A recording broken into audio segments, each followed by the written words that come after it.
Frolic est un repas complet différent, aux croquettes moelleuses. Les chiens l'adorent. Frolic, un repas complet, riche en viande.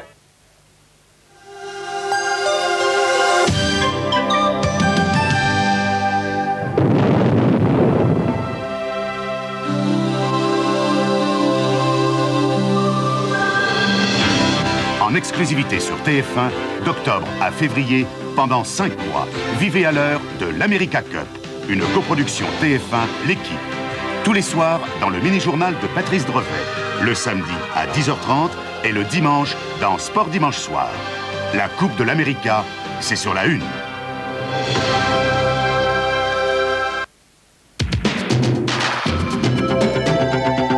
Tous les dimanches après-midi sur TF1, il y a toujours un événement dans À la folie pas du tout. Dimanche, ce sera pour la première fois à la télévision un dialogue entre les deux frères Léotard, François, le ministre, et Philippe, l'acteur. Et puis il y aura aussi Béatrice Dalle, Paul Belmondo, Vera Bocadoro et les ballets du Bolchoï. Et beaucoup de sport, beaucoup de variétés dans À la folie pas du tout sur la 1, dimanche après-midi, à partir de 14h20.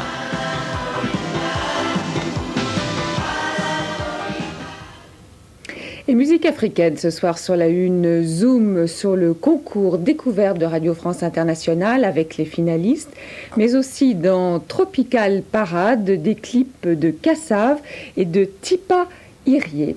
Télévision sans frontières, c'est tout à l'heure, juste après le journal, présenté maintenant par Patrick Bourra.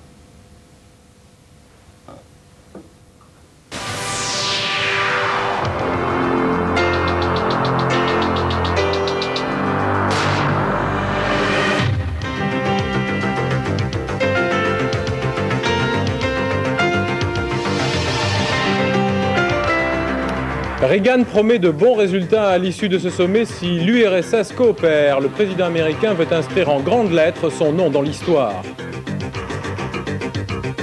Le chalutier battant pavillon panaméen se serait sabordé. Que voulait-il cacher à la marine nationale française? Les chroniques italiennes de Stendhal illustrées par le peintre Moretti, un ouvrage exceptionnel exposé à l'imprimerie nationale jusqu'au 14 octobre. Bonsoir. Nous venons d'apprendre qu'un violent tremblement de terre a frappé le Salvador et il y aurait plusieurs centaines de morts. Nous avons réussi à joindre au Costa Rica, dans un pays limitrophe du Salvador, le correspondant de l'AFP. San Salvador est plongé dans la confusion. Les 2 violents tremblements de terre qui ont secoué la capitale et ses faubourgs à l'heure du déjeuner ont provoqué un chaos indescriptible. Communication et électricité coupées, trafic interrompu dans de nombreuses artères par les effondrements d'immeubles et les accidents provoqués par les secousses ont contribué à augmenter le désordre. Les premières informations de la Croix-Rouge font état de plusieurs morts, pris dans l'effondrement de leur maison dans la banlieue de Soyapango, tandis que l'affaissement d'un volcan voisin aurait enseveli une partie du faubourg populaire de San Jacinto. Les tremblements de terre, dont l'épicentre se situerait dans le Pacifique, au large de la côte du Guatemala, a été ressenti jusque dans la capitale hondurienne, Tegucigalpa, faisant tomber des cadres dans certains immeubles du centre-ville.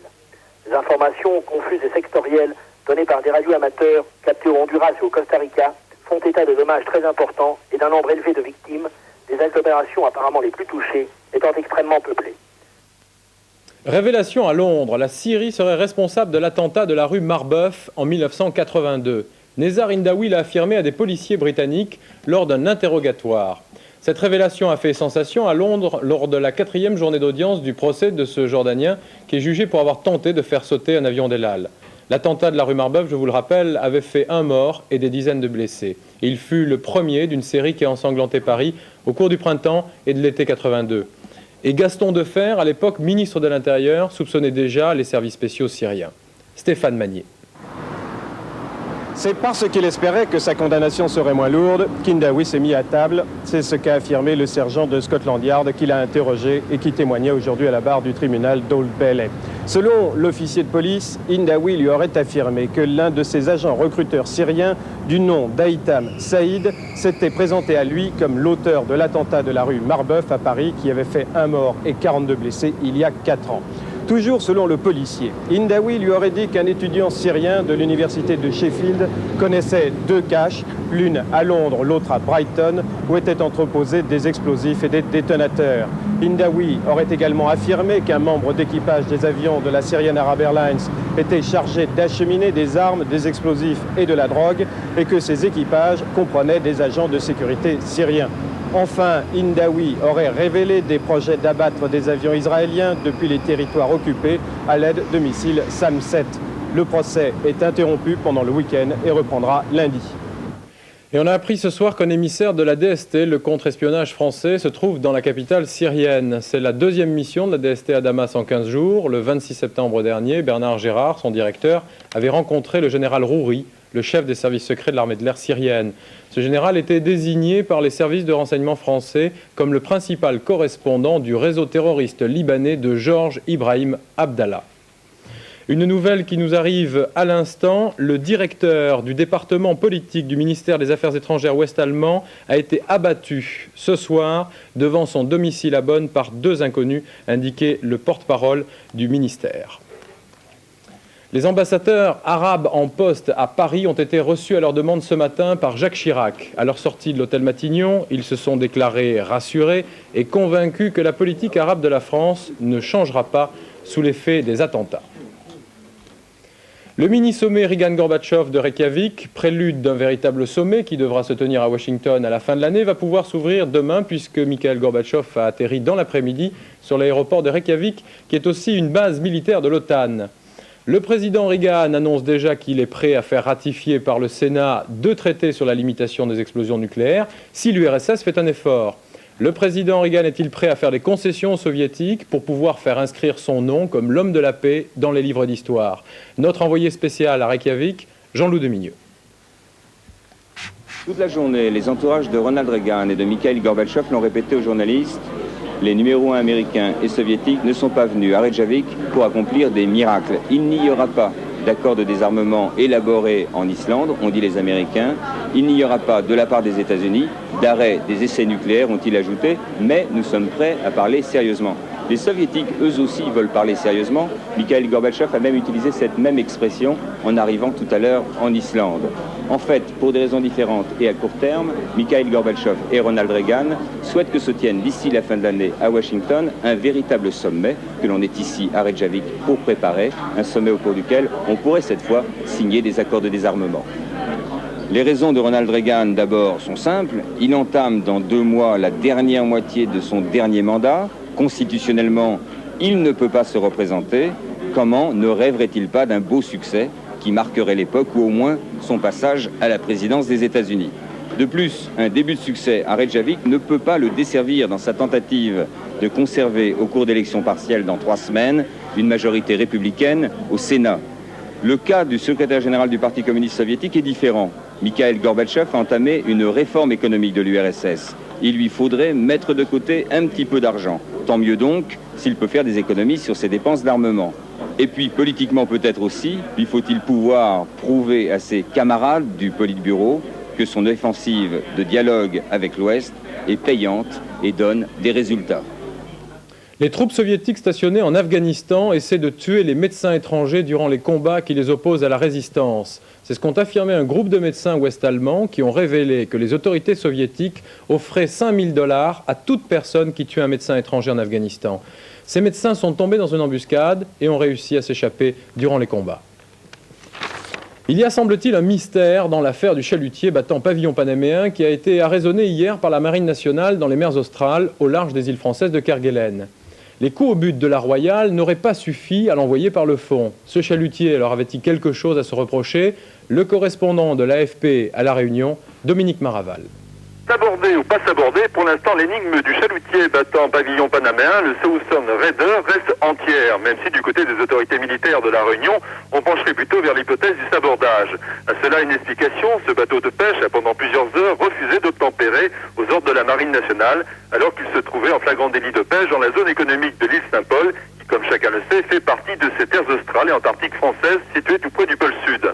La décision de couler le bateau a, semble-t-il, été prise en haut lieu par le Premier ministre lui-même. Toutefois, les tirs de l'escorteur de la Marine nationale n'expliquent pas à eux seuls que ce chalutier ait pu couler si rapidement. De sources militaires, on pense que le patron du Southern Raider, un Australien, a décidé de saborder son navire de peur qu'on découvre dans ses cales des choses beaucoup plus embarrassantes que des langoustes.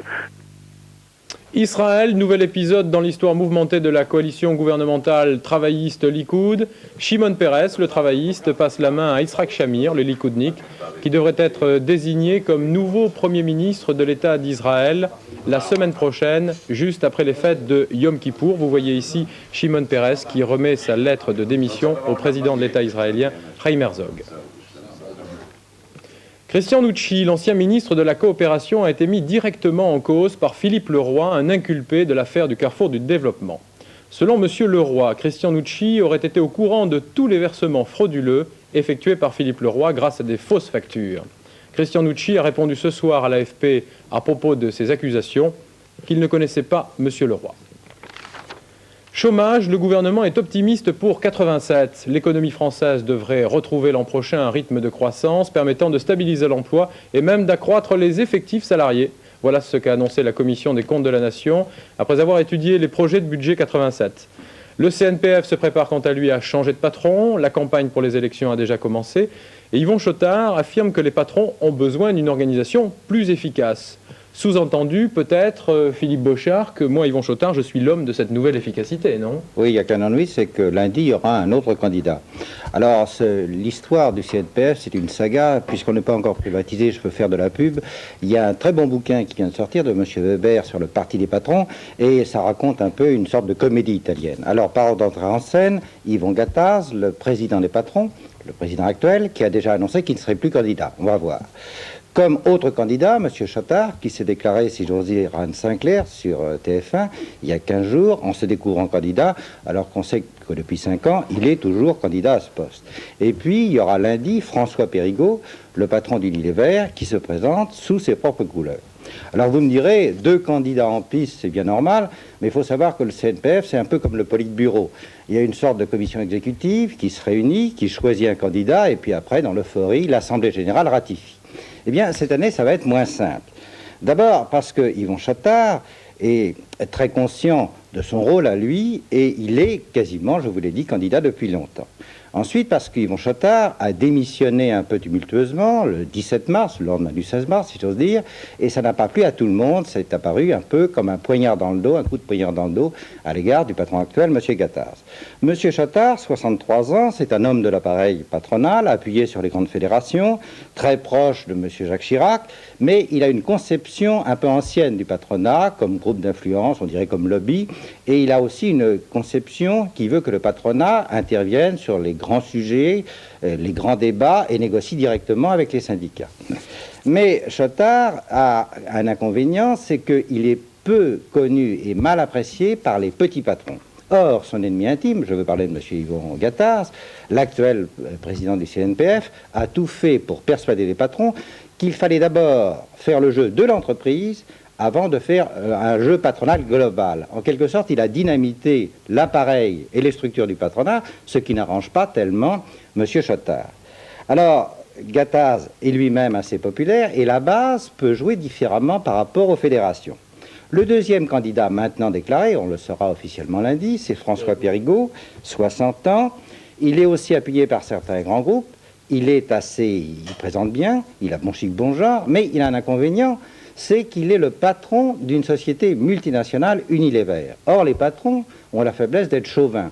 Et avoir un patron d'un groupe multinational et en quelque sorte étranger, ça peut ne pas plaire. D'où les difficultés actuelles. On va voir comment ça va se passer avec 2 nouveaux épisodes bien programmés. Il y a le 16 novembre le conseil exécutif de 35 membres qui doit se mettre d'accord sur un candidat. Il y en aura peut-être 2. Et c'est ça la nouveauté. Et puis il y aura l'Assemblée générale le 16 décembre avec 560 patrons. Et pour une fois, ce sera peut-être la base qui tranchera. Les indices à la bourse de New York. Nous allons commencer tout de suite par New York, par Wall Street. Le dollar est en hausse à 6 francs 54, de peu, juste d'1 centime. Le Dow Jones est en baisse à 1796,82, moins 3,65. À la Bourse de Paris, l'indice des valeurs françaises est en très légère remontée, plus 0,08%. Le lingot en baisse à 90 900 francs, moins 300 francs. Et le Napoléon à 535 francs, moins 4 francs. Si vous avez suivi le journal de TF1, vous avez pu vous rendre compte ce soir qu'une partie de la rédaction s'était transportée à Marseille. Alors quoi de plus normal que dans le journal de 23h, nous diffusions un reportage sur la vie nocturne dans le chef-lieu des Bouches-du-Rhône. Non, ce ne sont pas du tout les nuits que vous croyez, n'est-ce pas Alex Panzani? Pourquoi ça, vous ne me croirez pas, monsieur Hubert, mes 4 années de transistor à la maison. Bravo. À peine je me lève le matin, je les allume pour faire le jeu. Madame Bolognier. J'en ai un à la cuisine, oui. Un à la chambre. C'était pour mon pauvre mari, peu cher. Du rire au menu de votre soirée de ce restaurant Théâtre l'Avant-Scène avec la bande AFM, Jacques Ansen et Anne-Marie Ponceau. Mais à 50 mètres de là, c'est une ferveur presque religieuse pour écouter le quartet de Didier Locoud.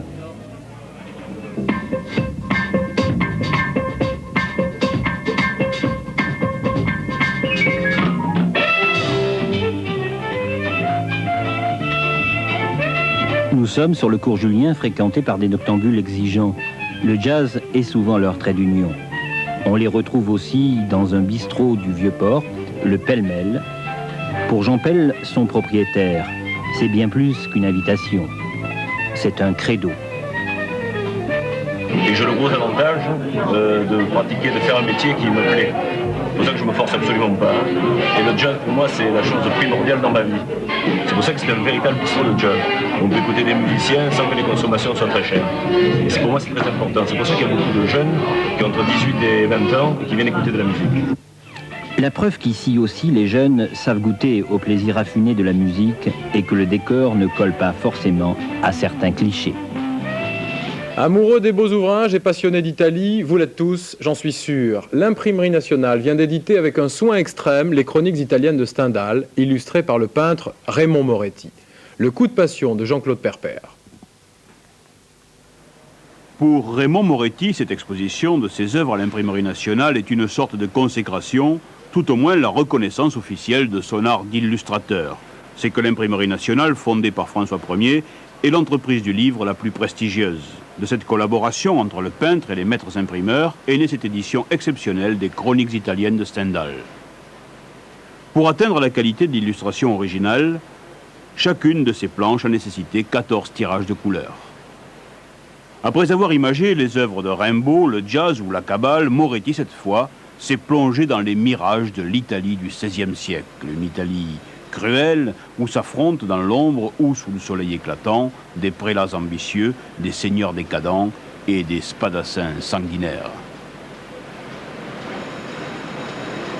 Il y a l'Italie historique, la description des paysages, mais repassée par le filtre de Stendhal, ça devient une Italie complètement réinventée, mythique.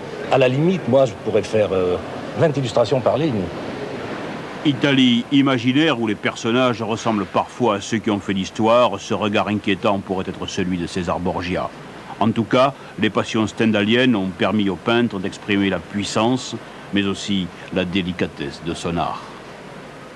Si vous voulez aller admirer les planches de Moretti, vous pouvez vous rendre à l'Imprimerie nationale. Cette exposition a lieu jusqu'au 14 octobre.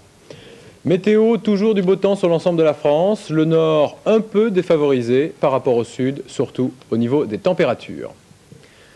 L'image de fin de journal, c'est l'image d'un rhinocéros né en captivité. C'est toujours un événement et cette naissance s'est produite dans le zoo de Berlin. On annonce que la mère et le petit se portent très bien.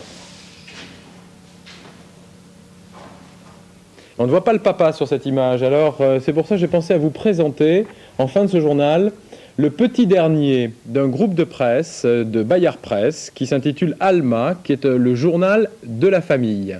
Voilà le numéro 1, voilà la couverture du numéro 1 avec une enquête sur à quoi rêvent les jeunes femmes en 1986. C'est un magazine dans lequel il y a des photos intéressantes aussi sur la paternité, si je peux vous montrer ces très jolies photos. Voilà, on pense au père également dans les magazines féminins.